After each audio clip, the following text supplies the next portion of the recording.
मौजे बामणोली येथे सांगली विधानसभा मतदारसंघाचे कार्यसम्राट आमदार माननीय सुधीरदादा गाडगीळ यांच्या हस्ते बामणोली येथे अंदाजे 5.5 कोटी रुपयांचे विकास कामांचे उद्घाटन आणि लोकार्पण करण्यात आले।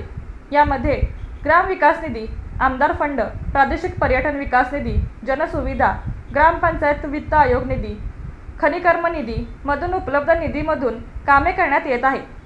बामणोली गावास यापुढेही निधी देणार असल्याचे आमदार सुधीरदादा गाडगीळ यांनी सांगितले। यावेळी भाजप नेते माननीय सुभाष चिंचकर, सरपंच गीता चिंचकर, उपसरपंच विष्णू लवटे, ग्रामपंचायत सदस्य संतोष सरगर, दिग्विजय चिंचकर, राजेश सन्नोळी, भीमराव रुपनर, किरण भोसले, अर्चना पाटील, संगीता पाटील, प्रियांका वामणे, मालन गायकवाड, अनिता जाधव, स्नेहल वनसुरे, रुपाली यमगर, स्वरूपा वारणकर, तंटामुक्ती अध्यक्ष चेतन आवटी, पाणी पुरवठा उपाध्यक्ष संजय मोटे, सर्व नागरिक, ग्रामस्थ मोठ्या संख्येने उपस्थित होते।